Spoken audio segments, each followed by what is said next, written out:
ஒரு மாற்றத்தை நீங்க வரணும்னு முடிவு பண்ணீங்கன்னா அது யாராலும் மாற்ற முடியாது. நேத்து பார்த்திருப்பீங்க, நேபாளில பார்த்திருப்பீங்க, நேத்து முந்தின நேபாளில் நடந்ததெல்லாம் பார்த்தீங்க, அதுக்கு முன்பு பங்களாதேஷ்ல நடந்தது பார்த்தீங்க, அதுக்கு முன்பு ஸ்ரீலங்காவில் நடந்தது பார்த்தீங்க.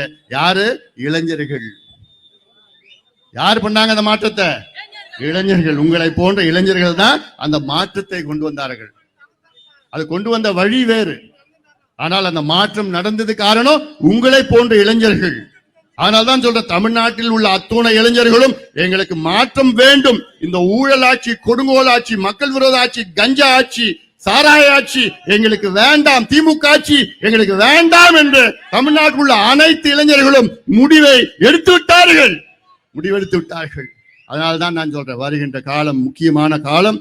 அடுத்த 6 மாதம் வேகமாக பணியாற்றி ஒரு மாற்றத்தை நாம் எல்லோரும் சேர்ந்து தமிழ்நாட்டுக்கு கொண்டு வந்து தமிழ்நாட்டை காப்பாற்றுவோம், தமிழ்நாட்டு விவசாயத்தை காப்பாற்றுவோம். குறிப்பாக கடலூர் மாவட்டத்தில் உள்ள நம்ம முந்திரி விவசாயிகள், கொய்யா விவசாயிகள், பலா விவசாயிகள், அது போல நெல் விவசாயிகள், கரும்பு, அத்துணையுமே விளைச்சல், வாழை, அத்துணை விளைச்சலும் இந்த மாவட்டத்தில் அவ்வளோ இருக்கு. அத்தனை விவசாயிகளையும் நம்ம காப்பாற்றுவோம்.